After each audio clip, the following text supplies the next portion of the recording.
Hello, everybody. Welcome to episode 55 of the AFK podcast. Bit of a weird one this week, as it is just, well, me. Well, no one else is here. They'll be back tomorrow, or I guess when you're seeing this, they'll be back. So, normal episode next week. But this week, just me. So, because of that, the main topic is more targeted towards me. So, if you're not interested, well, I don't care. So, before we jump in, as obviously, as we always mention now, you can listen to this on Spotify, YouTube Music, and Amazon Music. Um, Last week, the episode kind of, I don't really know what happened with the episode. It kind of just like, just didn't work. So, yeah, I need to sort that out. But if it randomly appears, that's why. So, jump straight into gaming. The, well, I want to say it was a big kind of thing this week. Forza Horizon 6 will probably be set in Japan, and there's an announcement coming at Tokyo Game Show next month. Um, yeah, this comes from Windows Central.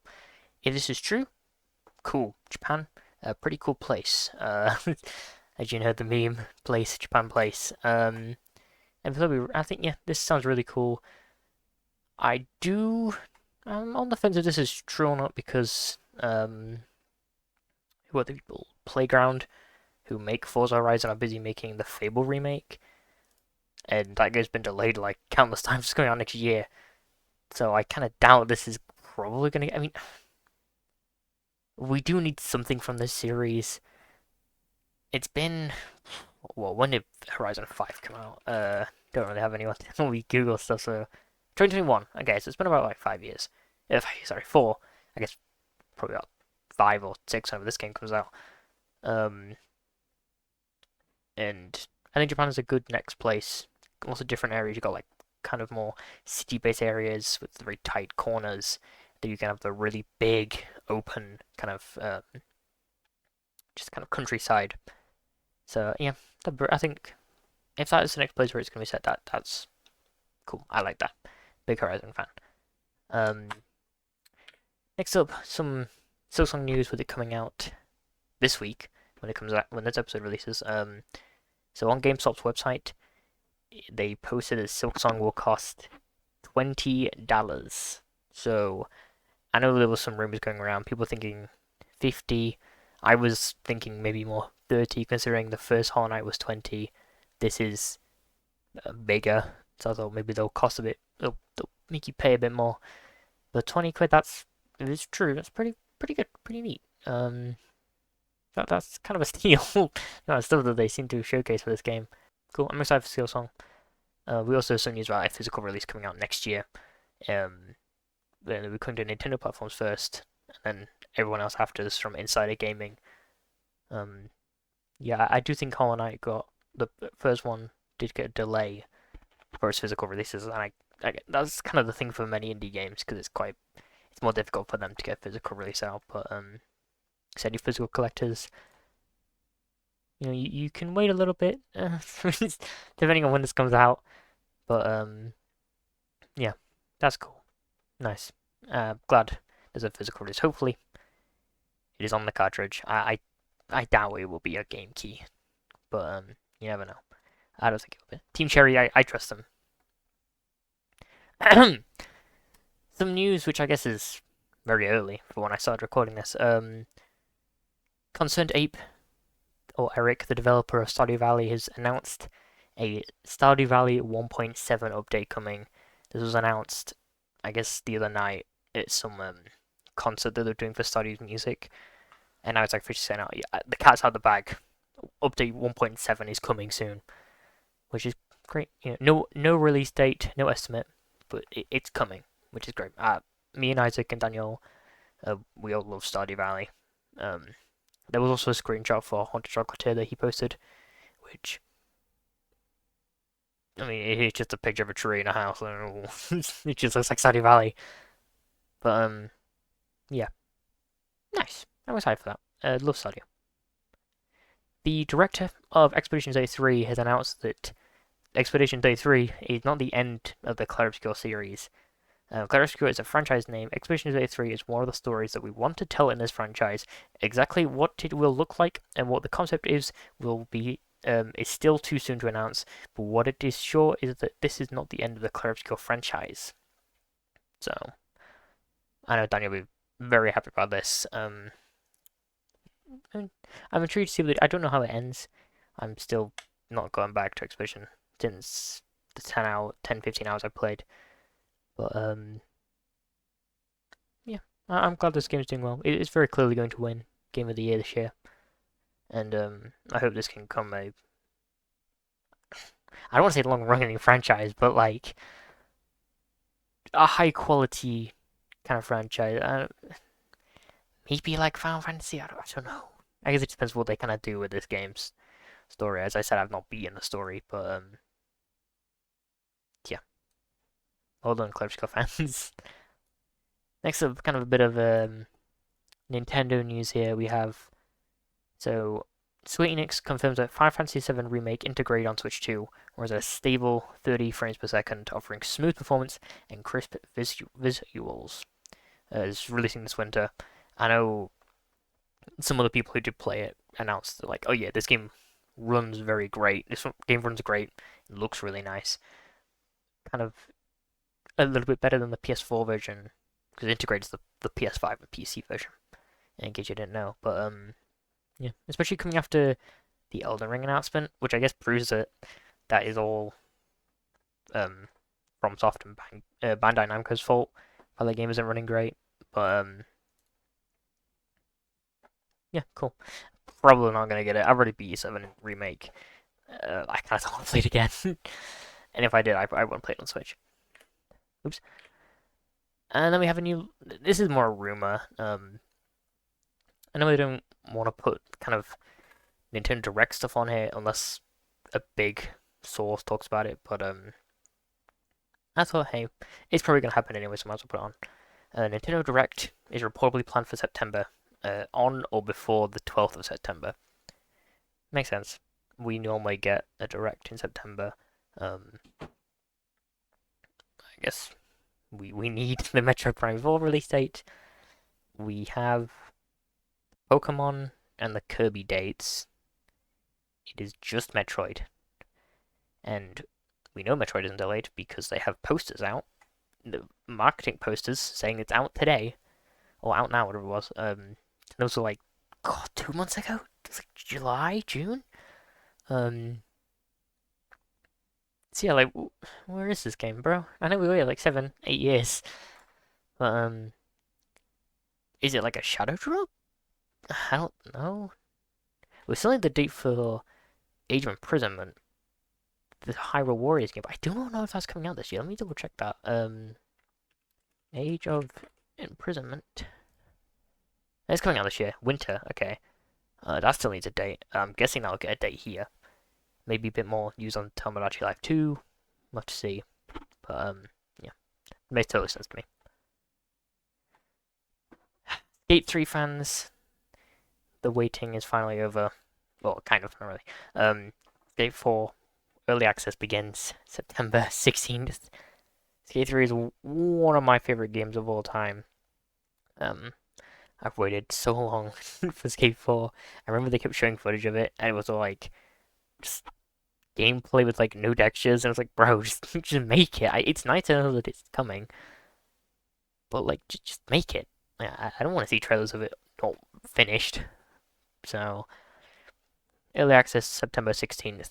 This should be on all consoles. I'd be surprised if it wasn't on everything. Maybe on Switch too. So very excited. I'll most likely do previews, thoughts on this, like we did for Battlefield 6 open beta.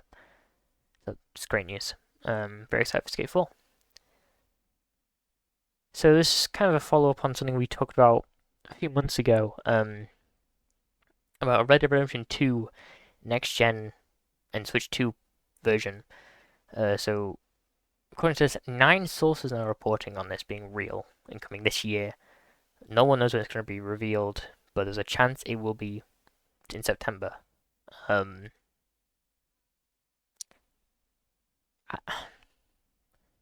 don't doubt it. it's just I hope it's true. I would love to play Red Dead 2 on the go. I say on the go, in handheld mode, but yeah, I think most Rockstar stuff I just kind of ignore. Like, I know Isaac sent some like GTA 6 details that were supposedly leaked. I just ignore all of it. I never would. If I ever see it, I never send on the thing to put on the slides, just because like Rockstar leaks are just so just. I don't know what to say. They're mainly not true. I do think this one has a maybe a more likelihood of being true, other than a GTA 6 leak.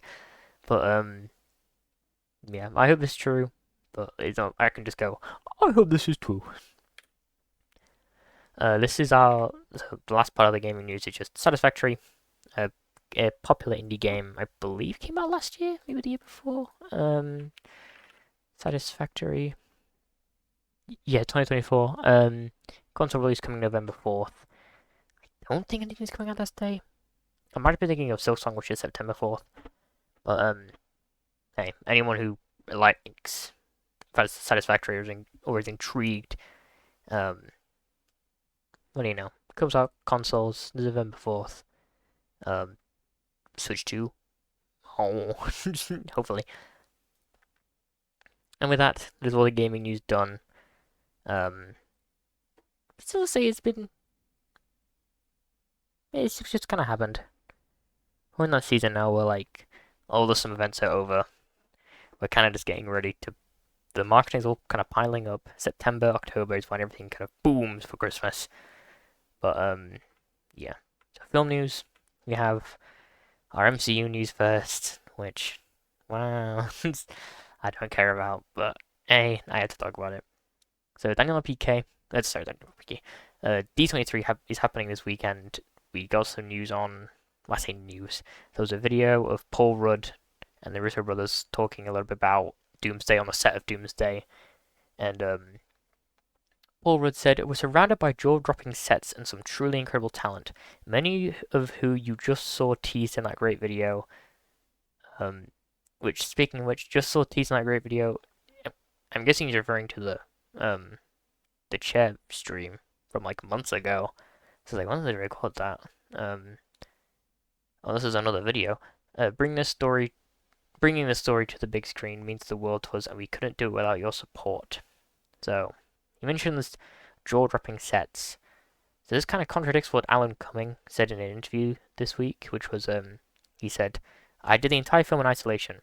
Lots of green screen, face replacement, green screen and face replacement.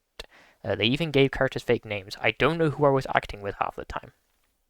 So, some people, it's very contradicting on, kind of very, divided on this, because some people are bringing up how this is how they filmed Infinity War and Endgame. So, Infinity War, Benedict Cumberbatch, I believe, wasn't really able to do some of the shots, so a lot of the time it's just like body double. And then, on the other hand, there is in Multiverse of Madness the Illuminati scene where the actors have come out and said, "I had no idea who I was with." Like, they were just on green screens. The acting is wooden. It's all not very good. And I think that's a bad comparison, because one of them is just body doubles. Yeah, you know who you're acting with. The other one is green screens. Like, you like, how are you supposed to act to a tennis ball? The other one is a body double, so you can kind of act with it.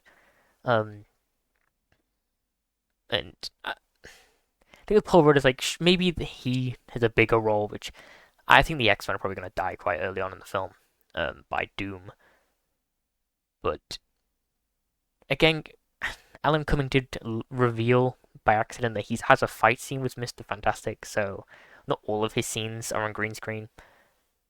And I guess that could be where the sets come in that Paul Rudd's on about, but yeah, it's kind of hard to talk about Doomsday when we have no idea what it is. So yeah, I still have like no hype for it. I've said this, I've gone on record many, many times on about whenever we bring up Doomsday, just go, it's just no, I just don't think they're gonna do it. And this is kind of just proving it. And then a bit more news. According to this, like Daniel AFK. Chris Evans and Haley Atwell have reportedly filmed some scenes for Doomsday. Um, I've seen some reports about Chris Evans playing multiple different Captain Americas, like the main one, the one who like gave the stones back, I guess while he's giving the stones back. Um, to me, I don't think he should be in this movie. I know we don't know what it is, and it's kind of hard to explain. Which is like, there's so many characters. Like we don't need Captain America and Peggy in this. They can stay out. Um, yeah, I guess I'll have to say. Was there reports that Blade will begin filming next year? I doubt it. They should just cancel this. I've said many times, just cancel this. It's been 2019. It's been a long time. So I just bin it. And then some really fun kind of brand new day news. Jackie Chan has said that his stunt team are doing the stunts for Brand New Day, which I think is really cool because Shang-Chi is very clearly inspired by Jackie Chan movies, and the director of Spider-Man also directed Shang-Chi. So it's like that's yeah, and like the Jackie Chan stunt team are like above the John Wick team. If you get like, they are the top of the top, and the John Wick team are also not to say they're bad, but like it's Jackie Chan, you know. So I'm really excited to see what kind of sets we have there. He mentioned like being on set, and yeah, I'm really excited to see what they do with Spider-Man Brand New Day. And now, to DCU news, Supergirl. Multiple insiders are reporting that the DC Studio Supergirl movie has turned out really well. So Jeff Snyder says it's quite well, and Daniel PK says it's amazing. So nice. I'm excited for Supergirl. I'm glad to hear that the test screenings are good. So yeah, I'm excited to see that next year. And another thing which links to the DCU's Batman, the Alan Richardson has confirmed that discussions about the DCU's Batman were had, though it sounds unlikely he'll don the cape and cowl, IGN says. And he says, I strongly don't think that Batman is in my future. So he had talks, but yeah, I guess if it's not him, that's fine. I've seen people say that he could probably be like Captain Atom or something. Which means, yeah, he's got the physique of Captain Atom, but I guess it depends kind of what they do.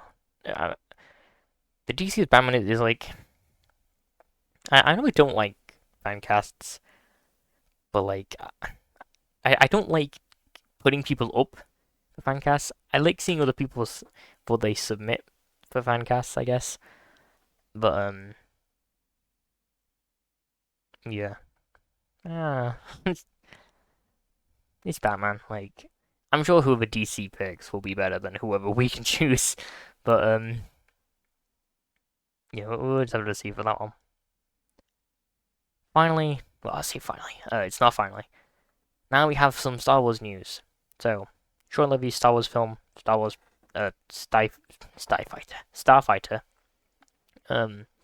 We have our first look image and the cast and a date. I don't know if we had the date beforehand. So the film stars obviously Ryan Gosling, which you knew about, but also star Amy Adams, Flynn Gray, Matt Smith, Mia Goth, Aaron Pierre, Simon Bird, Jamal Westman, and Daniel Ings. So obviously we all know Amy Adams and Mia Goth is on the rise. Aaron Pierre is Jon Stewart in the Lanterns TV show that's coming out next year. And if you don't know, Simon Bird is Will from The Inbetweeners, which is just perfect to see.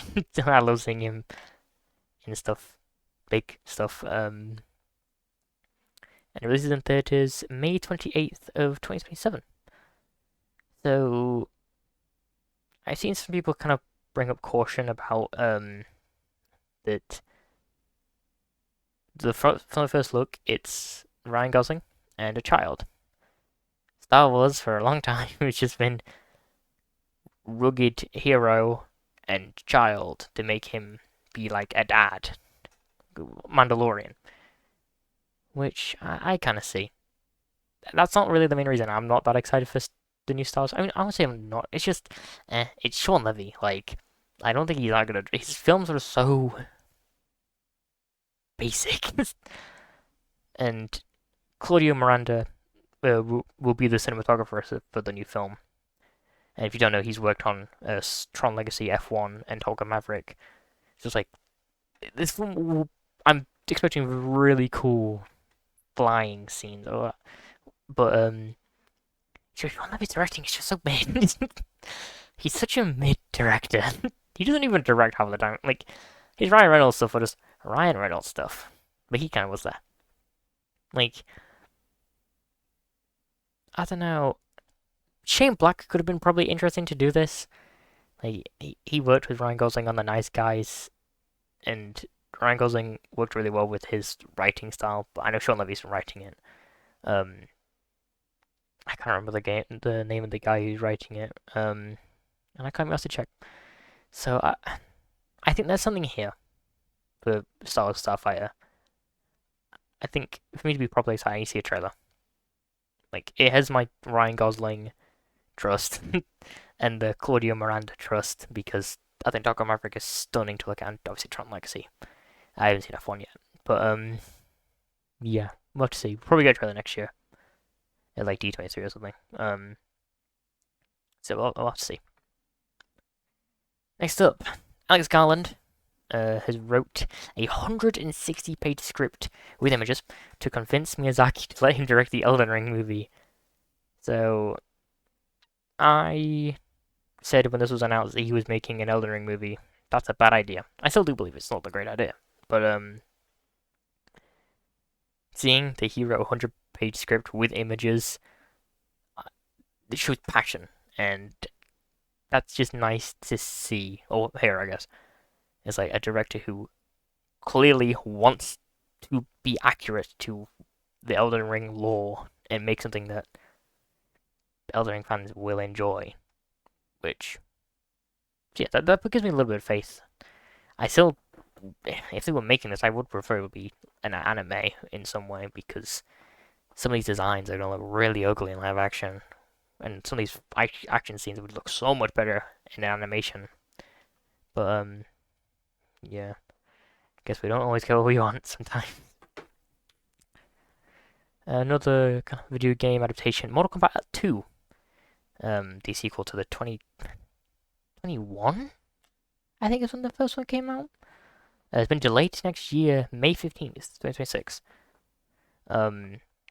It's set to come out on October 24th, and some people find this kind of weird because there's a YouTuber I watch, he was on about people sold this at test trainings like a year ago.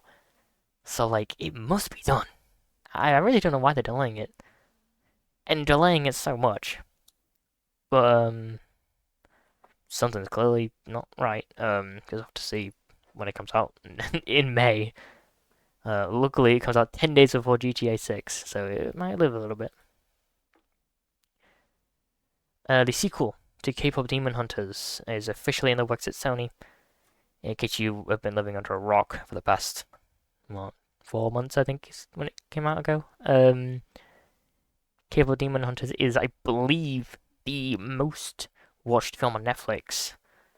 I could be wrong unless I fact check me in the comments below. But cool. I do kind of want to watch it to see what all the hype is about. Cool. Yeah, it's great seeing an original project get all the love from people. I'm glad it's kind of resonating with everyone.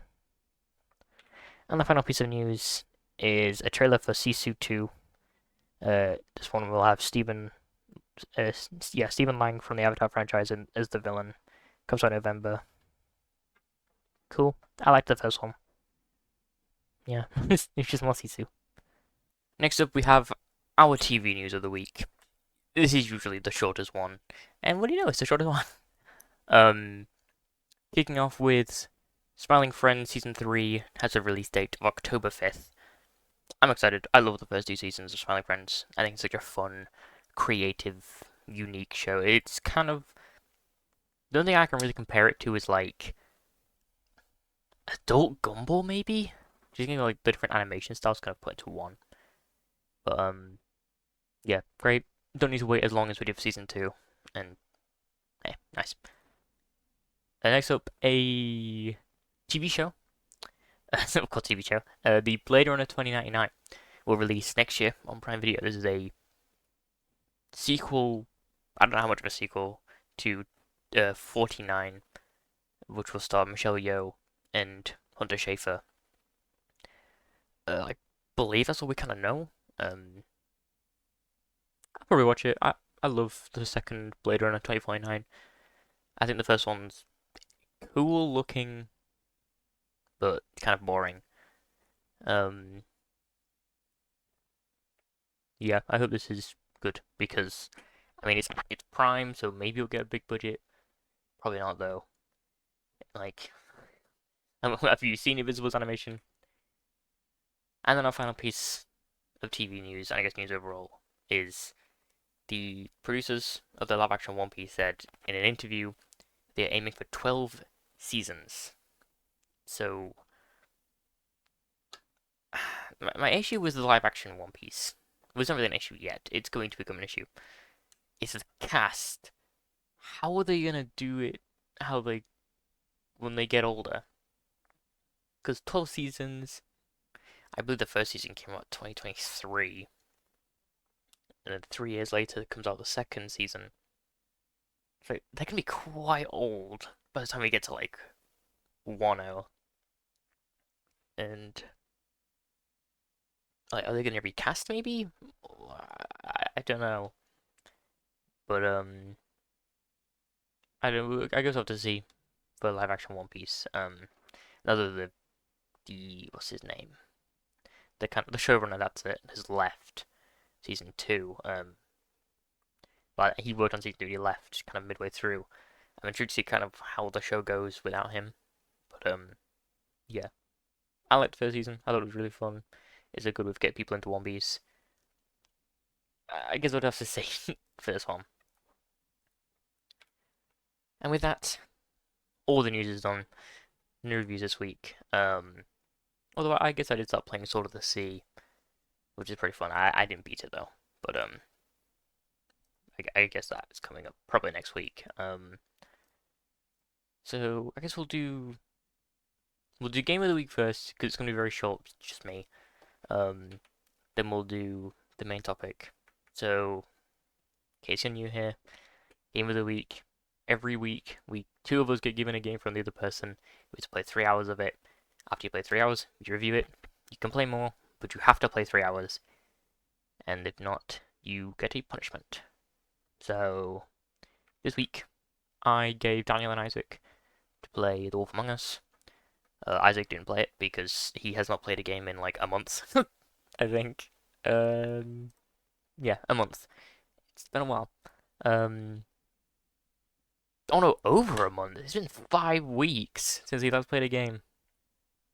Damn. Slacking. So as I said, the game was Wolf Among Us. Daniel did play it, and his thoughts are obviously very narrative focused, so gameplay wise, not much to comment on. Bog standard and easy QTEs, obviously due to only having 3 hours, I can't comment on how much of an impact my decisions ultimately had on the story compared to other games such as Detroit Become Human. Narrative is well made, keeping you in the know by using common fairy tales and fables, so you have a quick understanding of the dynamics between characters, but still giving you enough to figure it out if you somehow aren't familiar with them. Murder mysteries are always intriguing, so I hope that it manages to take the landing later on, where most in the genre tend to fall apart. It is part of a genre which is typically not my thing, and I'll admit it hasn't pulled me in as much as Detroit Become Human did. However, I still enjoyed playing once I got myself to press the play button. Out of the two choice-based games I played for this section, I prefer this to As Dusk Falls, which I believe he gave. I don't actually know. He gave it a 6.2. I gave it a 6. Okay. So overall, he gave The Wolf Among Us a 7 out of 10. So we'll put that on the grid. Oh, sorry. He said 7, and then on the grid he's rated 7.5 because he also says 75%. That's fine. Okay. So yeah, 7.5. Isaac always didn't play it, so we got a punishment coming because he could have played it. So I guess we'll do that later. So again, the average is 7.5 because only one person played it. And as for the next week, kind of a different week. It's not a week, it's a month. Um, we are going to be playing, me and Isaac, or I guess beating Outer Wilds. This is a game that Daniel played recently. I believe he did like a little spoiler review a while back. And he said he wanted to do, because of the nature of Outer Wilds, I've created a unique edition of Game of the Week, Game of the Month. Me and Isaac have until October 1st to beat the game. DLC is optional but highly recommended. Week 14 will not be mine anymore, and instead you both will have the decision whether you. That's just us. So we can have it just be a week to play the game, or he can give us a game. I guess we'll have to see. We both have to record our gameplay and vocal reactions in some way, both for yourselves and for me. Please avoid spoilers, including Google. Do not spoil anything for each other. And if we do not beat the game, the punishment will be 12 consecutive jelly beans on a live stream. So yeah, Outer Wilds is the game of the month. Who's next? Isaac. Maybe he'll actually give us a game this time. But yeah, 1 month to beat Outer Wilds. I'm excited. I've wanted to play the game for a while. I've heard amazing things from not just Daniel, but like everyone. Yeah, I'm excited. Now, it comes to the main topic. I was going to say, not doing what I've been playing, watching. I'll just wait until next week to do that. But the main topic is Persona openings, games and anime, rankings. Ranking, sorry. So there's 31 things here. I'm just going to say the name of the game and then some little notes I wrote while I was re-watching them all. Granted, I've not played every Persona game. I've only played Reload, 4 Golden, 5 Vanilla, and Royal. Strikers, a little bit of Strikers. Kind of boring gameplay wise. Dancing All Night, not Dancing All Night, sorry, Dancing in Moonlight, Persona 3. And then a little bit of Phantom X. I know I brought it up a few weeks ago for the rest of 2025 games. I was thinking maybe kind of doing a review, but no, the game's it was too big to keep installed. It's insane. There's like 75 gig on Steam, and yeah. So some of these, especially like the early Persona games, like they will be lower down because I don't have an attachment to these characters like I do for P4 specifically. So, jumping straight in number 31, the worst Persona intro is Revelations Persona, the very, very first one. My notes, r/I'm 14 is deep type opening and boring. The text is just so edgy. It's so needly, it's so stupid. But I guess it's going for a darker tone. Number 30, Persona 2 Innocent Sin. Just boring. I kind of don't really remember anything that happens in it. I watched it last night, and I cannot remember anything. Number 29, we have Persona 2 Eternal Punishment. Had more going on the other two, sorry. But, I don't remember anything that happened in it.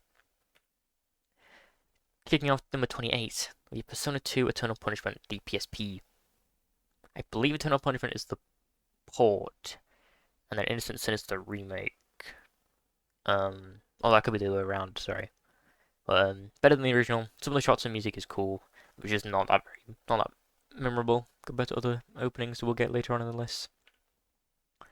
Number 27, we have Persona 5 Anime Opening 2. Just a word, I hate the Persona 5 anime. I think it's ass. I like the shot with Ren interacting with the characters and seeing the non-Phantom Thief social links kind of in the background. The visuals feel very Persona 3-esque, like it's very dark. I don't know why. Like P5 is a pretty.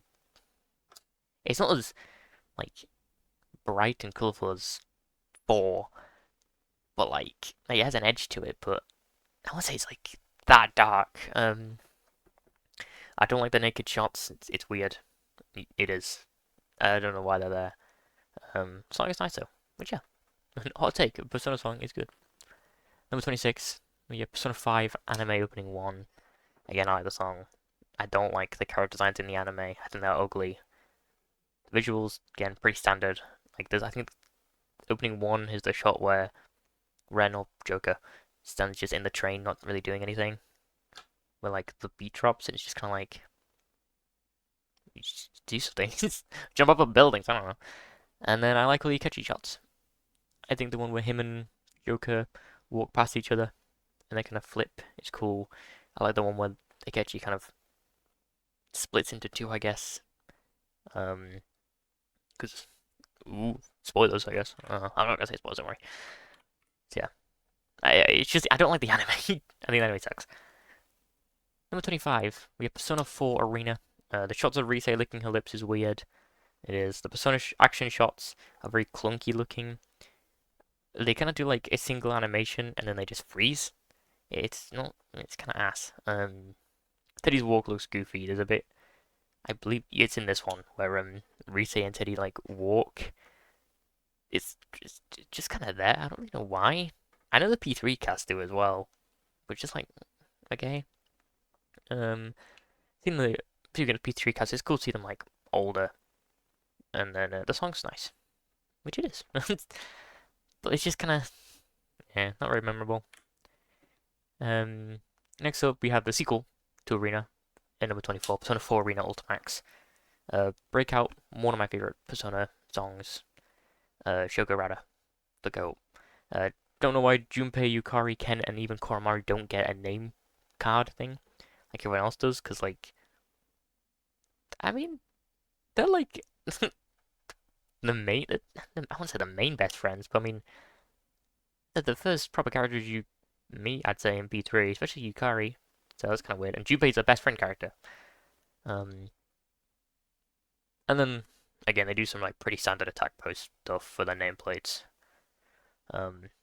Carried by the song, which is the same for Arena. Number 23, Persona 2 Innocent Sin, the PSP version. It's better than the original. There's some cool imagery in there. Again, just not that memorable. Maybe I would put this below the Arenas, but I don't know. We'll see. Number 22, we have Persona 3 Fez. There's some cool stuff with the cinematics, and the song is, they're cool and they kind of fit, but I don't like the gameplay kind of spliced in. It looks really weird. It just looks kind of ass. Not a fan of that. 21, we have Persona 3 Portable. The song, it's not as good as Burn My Dread from the original P3 opening. I do like the focus on like the duality of protagonists throughout, where we see two different sides of stuff. I think it's really cool. But the original's better. And then kicking off the top 20, I guess is a bit of a hot take, is the original Persona 5 opening. You get the vibe of P5's, the rebelliousness of it all, but because it was made really early on in development, some of the characters either don't do anything, or they just act different. Like, Haru acts completely different to how she is in the game. Makoto doesn't do anything, she just kind of sits there. I don't even think she moves. Ryuji looks kind of weird as well. I know that's a weird take, but he looks off. Song's nice though, it's iconic, but yeah, there's just some stuff in it that I don't really like. Number 19, speaking of Persona 5, we have Persona 5 Dancing in Starlight. Seeing Joker kind of dancing between the subway trains is cool. He's just kind of aura farming, I guess. There's some pretty standard fantasy stuff in here, like the thieves jumping off of buildings and doing flips. And that's kind of it. I like the dancing at the very start. It's very smooth, pleasing to look at. I don't like the ending though with Last Surprise. I think it's kind of jarring. It don't mesh very well. It's not terrible though. Number 18, we have Persona 4 Golden anime. This is one I'm completely split on, because the first half, it's just like a sourceless golden opening version, where like the characters don't move, there was like static images of the characters, but then the other half is like really cool, with some of its like visuals, so it's like, on the one hand you got cool stuff, on the other hand it's just kind of lazy. I'm not a gross about the golden anime, but yeah, it's just kind of underwhelming. And then number 17, we have Persona 1 remake. So much better than the original. Oh my god, it actually has stuff going on. I'm not a big of the screen showcasing cutscenes from the game. It kind of gave me the vibe of something you would see on Cartoon Network to show like next up on Cartoon Network is Ben 10 or something. The song was good though, but it kind of keeps up. I don't know. There's some cool imagery. It's just those screens just so weird. They feel really unnatural. Number 16, we have the Persona 4 anime opening 2. I love the P4 anime, by the way. I think I mentioned it before. Well, I definitely would have. But I think the shot of the very start where everyone's putting on the glasses is so cool. It's awesome. Having Shoko Harada and Yumi Kawamura on a song is just great. Love when the Personas singers kind of get to collaborate on stuff. The POV shot with the glasses is cool. I kind of like it showing the real world through all the fog. It's too long though. It just kind of stays there for like 5 minutes. No, not 5 minutes. Sorry, for too long. And then the action scene with the Personas is pretty cool. And number 15 is opening 1 for the P4 anime. The way they show the cast is more interesting, with different effects like news articles appearing over Yukiko and random symbols over Teddy because we don't really know.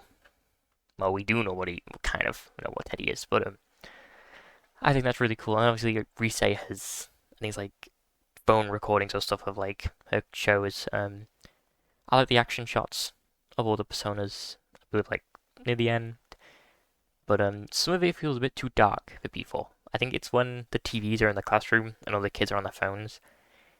It seems a bit too dark, and my P4 is a bright and colourful game most of the time, except the murder. And number 14, we have P5 Strikers. There's some really cool transitions, like the broken screen transforming into like a bird cage. I think it's really cool. The action scenes is fun. Sounds good. It's just pretty good. Number 13, Persona 3 Reload episode I guess the DLC. It's a ton of the story. It's so much better than the original Fez opening, and I like the shot of I guess and Makoto in the water when she kind of like reaches out to him, and the beat drop's good. It's just good. Yeah, I just like others more. And number 12, we have Persona 3, the original. It's a banger. I love how upbeat it is for a good portion of it. Kind of showcase how half of the game is kind of, oh my god, upbeat normal stuff. Wow, I'm going to high school and all that. And then the second half, when the beat drops and Makoto shoots himself, it's like dark and cool to kind of showcase the other side of the story, which I think is really fun. There's some really cool visuals again when Makoto shoots himself and summons Orpheus. I think that's really cool. It just feels more like an anime opening. That's what the issue with the other ones is. They felt more like, I guess they were called intros, but this feels like an opening, which, yeah, nice. And number 11, we have Persona 4. Um, I think the music is incredible. Granted, this is my favorite soundtrack. um, I love when we see the cast kind of through the different cameras at the end, with like Yukiko's on news cameras. Who is it? It's Chie's on the surveillance footage. It's just cool. It's just a fun way to kind of showcase the TV screens. I do think the way that the cast is shown at the start is also pretty cool. But I actually think it's done better in other P4 openings, which we'll get onto later on. Kicking off the top 10, we have the Phantom X, the first opening. The shots of the characters and personas, like, doing stuff, really cool. Which I guess it is kind of boosted because it is a newer opening. The music's amazing, as always, from Lin. And yeah, the action's cool. It's just cool. But the opening 2 is better. And number 9 is Phantom X opening 2. The transitions are awesome with some of the cape stuff they do. The animation goes so hard during the action. I think the song is better in the first one, but the visuals are really cool in this one, so I kind of prefer it for that. But yeah, I kind of wish it was not attached to Phantom X. But hey, what are you gonna do? And number 8, we have Persona 5 Royal. This is quite Spider-Verse like, which is not an insult at all. Um, like this one kind of goes with more pop art style, I guess, which I think fits the Phantom Thieves and P5 as a whole a lot better with the pop art. The Again, yeah, this opening fits the vibes of P5 the most. The Kasumi dancing is also really cool. I like how it transitions from the jewels into raindrops, and then she dances in the rain. Because obviously that's the umbrella scene, and the song's a banger. It's so much better than the original P5 opening. It's good. Number 7, we have the Persona 4 Golden opening. I know some people don't like this because of the song, which like I never understood. Maybe I'm biased because it's my favorite game in the series, but I just love the vibe it gives off. It fits everything so well. Um, I love all the colors. I just uh, when they chose the victims is my only issue. I kind of wish it didn't show the third victim because it's you can't tell who it is, but it's again it's like why? And I love the kaleidoscope visuals at the end. I think it's so cool, just so fun and vibrant, colorful. Yeah, I love P4 Golden. Coming at number 6, we have Persona 3 Dancing in Moonlight. This is easily the best looking opening that they've ever made. The animation's gorgeous. I love the shot of Makoto kind of shooting himself in the head. But it sounds really weird, but if you see it, you'll know exactly what I mean. I just love. It's just nice seeing these characters be happy for once, considering how shrouded in death P3 is, and how characters like Ken go through so much in that game. It's just nice to see them happy, and I kind of like the song's lyrics. I like how we talked about it's been a while since we'd seen everyone, which I think is just nice. It's good. I like it. Very cool. The best looking. It's just I prefer other ones, such as Persona Q2, which I know at number 5 may be low for some people, but I don't care. Make your own list. So, having all the Persona singers on one song, as I mentioned before, is incredible. They all come together so well, and they all fit so well. The rap section is amazing. Um, I will say, as much as I love Road Less Taken, I do think there are better songs in PQ2's soundtrack featuring all 3 singers. Just saying. I think the shot before the rap section, before the rap section, with all the characters is really cool. The way like they kind of move their arm across and turn the head, and it switches between all 3 casts. I think that's really cool. I do wish we got to see more characters interact, because no one does. They're all in like separate things, which I'll get to when I get to the first Persona Q. But yeah, that was definitely missing from this opening. That's kind of the main reason it's a bit low. I think the shot where, well, I guess the scene, sorry, where it shows all 3 protagonists summoning their personas is really cool. And I think it's funny that whoever animated this knows that Atlas forgot about the female protagonist in P3 because she's in a room all by herself. I think that's very fun. Coming in number 4. It's not surprising people, I have Persona 5 Tactica. In case you can tell, this is all about guns. Did you know P5 has guns? Which, hey, cool, nice. The guns are cool. The art style is just amazing. I kind of wish we got a proper Persona game like this. Like, I know we got PQ is a chibi style, but I mean, like, kind of like what Final Fantasy does, where they remake their games with a chibi art style and stick them on mobile devices. I think that'd be really fun about Persona. Kind of give it a cool chibi design like this and stick it on mobile or something. I don't know. But hey, I'm just giving another way to make Atlas make some money. I think the music is so good. I love Tactica's soundtrack. I think it's really underrated, especially Lynn's vocal tracks, and they're awesome. And Joker becomes Sans in this opening when his eye goes on fire. So, hey, that's cool. Kicking off the top 3, we have Persona 4 Dancing All Night. I love the song because Shoko Harada does not miss. She is the best Persona singer. Well, she's my favorite. I think Lynn might be the best singer, but like, come on. I think when it shows the characters dancing, especially like Rise, the faces look really off. But I think that's just mainly due to the rotoscoping. But the dancing is so cool. Um, and I believe in this game, from what I saw, I don't know if I'm wrong. Correct me if I am, but canonically in P3, what I remember, and I'm guessing this is the same in P5.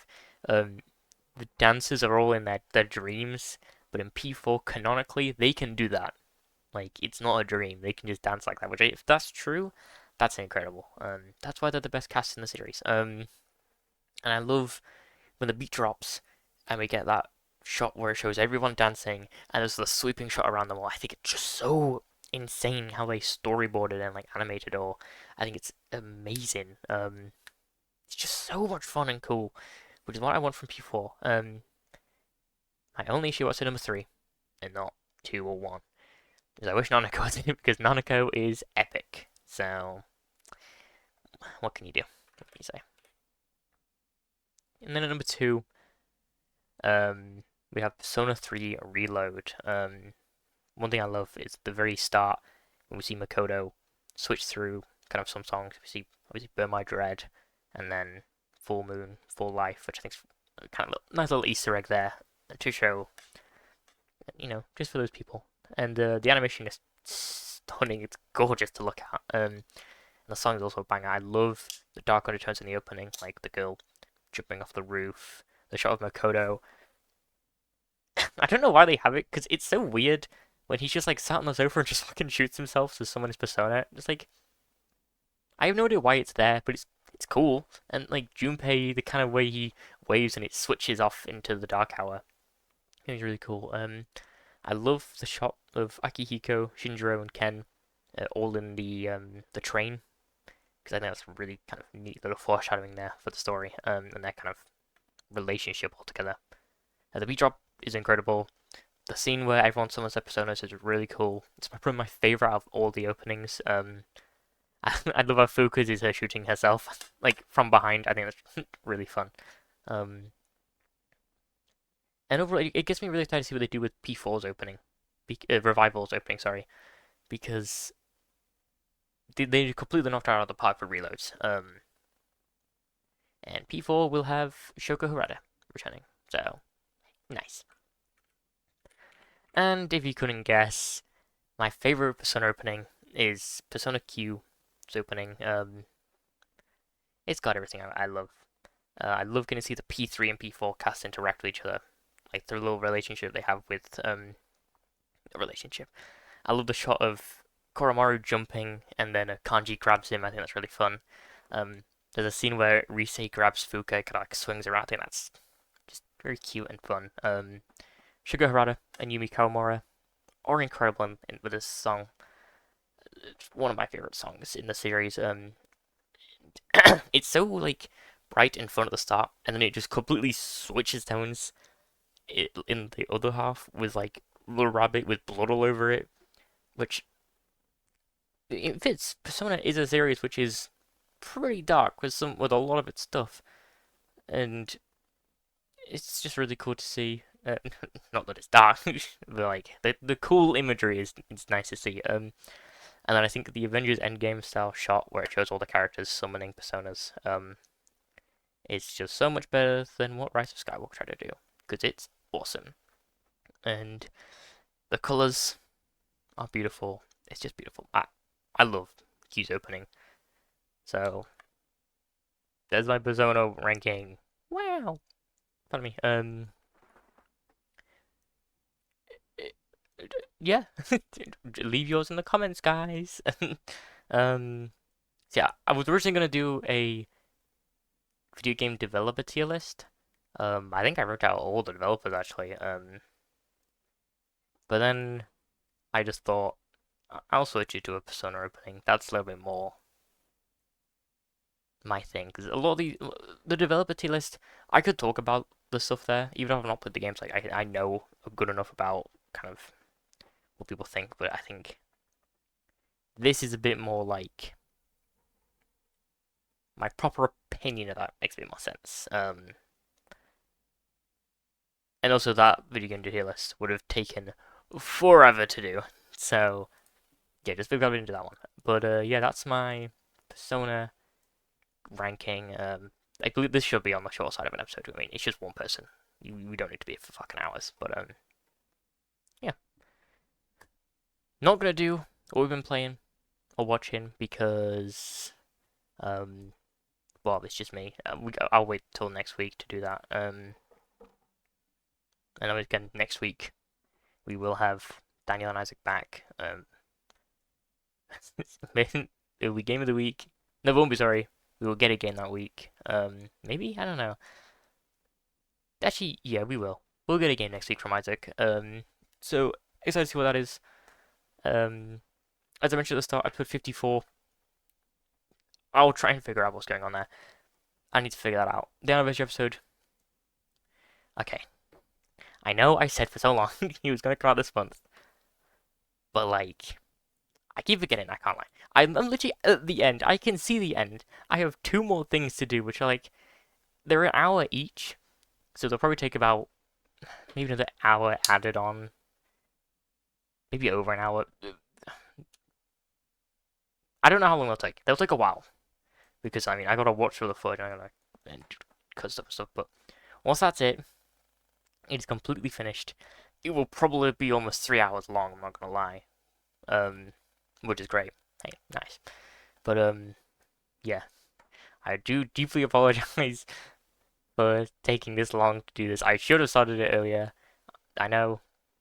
I don't know why I didn't. But, hey. At least it'll be good. I hope. I really like it so far. So yeah, maybe I'm not even gonna put fucking date on it anymore. It'll be ready when it's ready. So maybe if it comes out next, just look for next week. If it does come out next week, then I told you you can go watch it. If it comes out next week, then I'll tell you next week. If it doesn't, then I'll tell you the week after. But yeah. Remember, listen to the podcast on Spotify, Amazon Music, and YouTube Music. Rate us on there. Like, subscribe, comment. Comment what your favorite Persona opening is. Whoa, that was epic. We never do that. And yeah, I'll see you all next week. Bye bye, everyone.